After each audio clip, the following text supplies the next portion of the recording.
Bismillahirrahmanirrahim. Assalamualaikum warahmatullahi wabarakatuh. Alhamdulillah, wassalatu wassalamu ala rasulillah. Amma ba'du. Para pemirsa sekalian, alhamdulillah kita sudah memasuki bulan Ramadan, bulan mulia, bulan agung, bulan penuh keberkahan.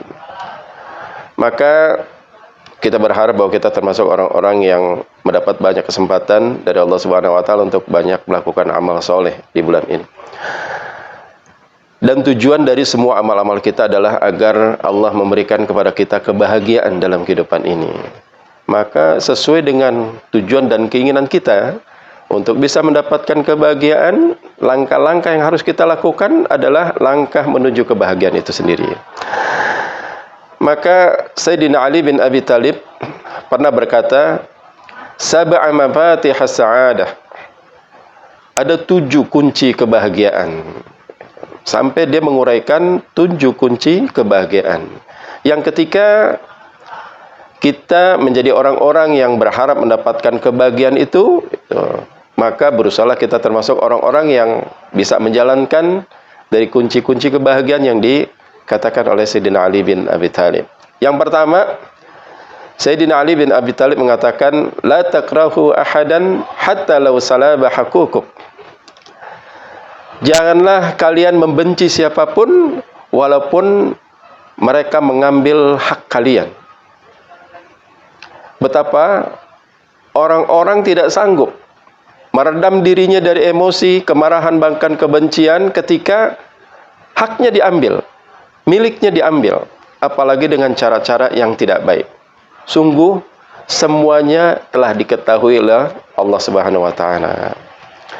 Barang kita yang rusak, barang kita yang hancur, barang kita yang diambil orang, barang kita yang dicuri, itu semuanya sudah tercatat. Bahkan setiap benda saja itu punya masa expire. Ada masa-masa di mana selesai masa fungsinya dalam kehidupan dunia. Ada kendaraan, ada benda-benda yang kita sayangi, ada saatnya itu akan meninggalkan kita atau kita meninggalkan mereka. Kullu man 'alaiha fan. Maka itu yang harusnya hati kita memandang. Ketika diambil, berarti hak kita terhadap barang itu setelah selesai. Tidak ada rasa kebencian, kedengkian, kejengkelan dalam diri kita. Para pemirsa sekalian yang berbahagia,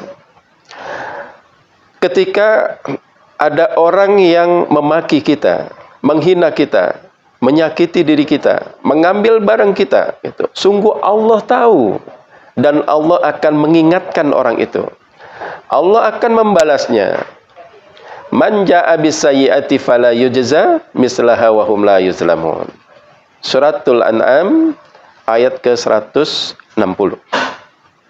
Allah sudah ingatkan kepada kita bahwa barang siapa yang melakukan satu kesalahan, pasti Allah akan membalasnya setimpal dan mereka tidak dizolimi oleh Allah Subhanahu wa taala.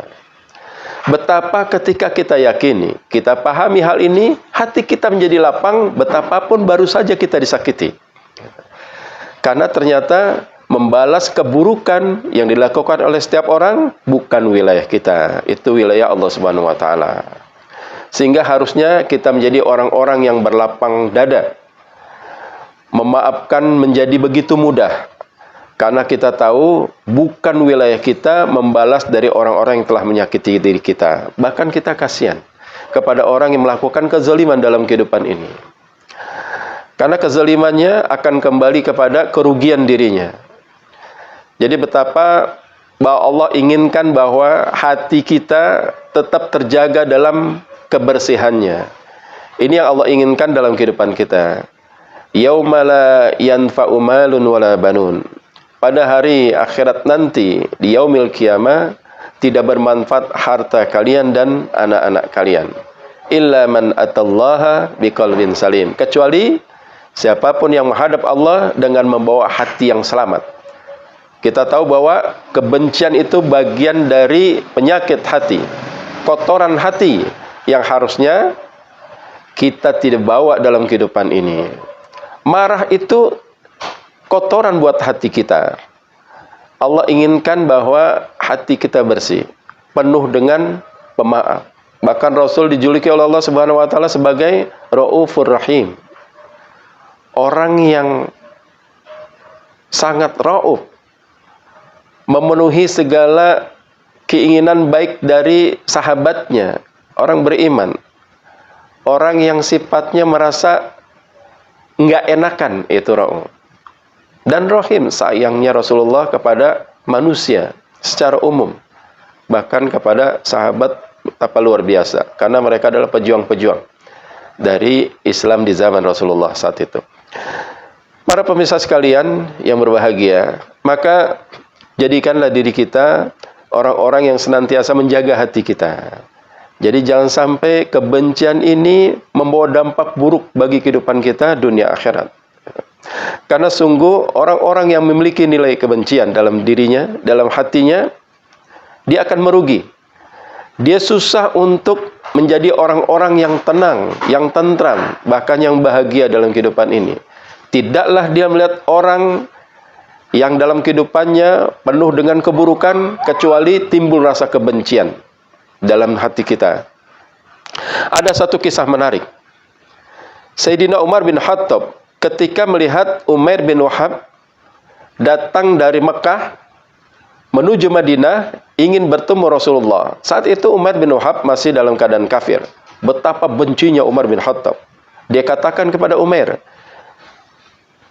"Wahai musuh Allah, ya adu Allah." Dia katakan, "Hei musuh Allah, hendak apa engkau datang kemari? Pasti engkau punya niat buruk kepada Rasulullah dan kaum muslimin." Umar berkata, "Tidak, aku hanya ingin menjenguk anakku yang ditawan oleh kalian." Maka datang dia kepada Rasulullah. Rasulullah membongkar niat buruknya yang dikatakan oleh Umair gitu. "Sungguh niat buruk saya dan Sofwan tidak ada yang tahu. Kami hanya berdua saat itu di tengah malam. Dan engkau tahu dengan detail apa yang ada dalam rencana kami berdua. Sungguh, pasti engkau adalah Rasulullah. Allah telah memberi kabar tentang niat jahat kami. Saksikan ya Rasulullah, asyhadu an la ilaha illallah wa asyhadu annaka Muhammad Rasulullah." Langsung masuk Islam dikarenakan keyakinan yang baru muncul dengan kebenaran yang disampaikan Rasulullah. Maka akhirnya Umar bin Khattab belajar Islam. Sampai akhirnya dia mulai memahami Islam dan dia minta izin untuk kembali ke Mekah. Bertemu dengan Umar bin Khattab kembali, maka dipeluk oleh Umar bin Khattab penuh kecintaan. Umar berkata, "Ya Umair, ketika engkau datang masih kafir, betapa bencinya aku kepadamu, bahkan aku lebih suka melihat babi daripada melihat engkau. Tapi ketika engkau masuk Islam, aku lebih mencintaimu daripada anakku sendiri." Kebencian dan kecintaan Umar karena iman. Bukan kebenciannya karena pribadi. Bukan karena orangnya. Tapi karena perilaku yang tidak baik. Ini kebencian yang muncul dari keimanan. Bukan karena kebencian dari personal atau pribadi orangnya.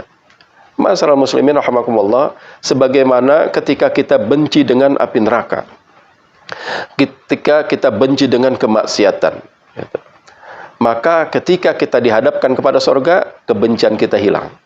Ketika dihadapkan dengan ibadah di jalan Allah, kebencian kita juga hilang. Menjadi kecintaan untuk melakukan amal ibadah, untuk meraih ampunan Allah dan surganya, yang memang menjadi harapan dari setiap hati-hati kaum muslimin. Para pemirsa sekalian, sungguh beruntunglah mereka yang senantiasa membersihkan hatinya, menghilangkan segala bentuk kebencian dari hatinya, dan berlapang dada terhadap segala keburukan dari orang-orang yang ada di sekitarnya, bahkan yang dikaitkan untuk dirinya. Dia adalah orang-orang yang mulia di sisi Allah. Bahkan Allah akan tambahkan kemuliaan dalam dirinya ketika dia menjadi orang-orang yang mudah memaafkan dalam kehidupan di dunia, karena interaksi dengan manusia akan mengalami banyak permasalahan dalam kehidupan ini. Maka jadilah kita termasuk orang-orang yang mudah memaafkan, bersihkan hati kita, tidak kita timbulkan rasa kebencian, kedengkian, gitu. Bahkan sampai kepada permusuhan. Semoga Allah mudahkan diri kita sekalian agar kita menjadi orang-orang yang mudah memaafkan dalam kehidupan ini, sehingga Allah turunkan ketenangan, ketentraman ke dalam hati kita, sehingga kita menjadilah orang-orang yang berlapang dada.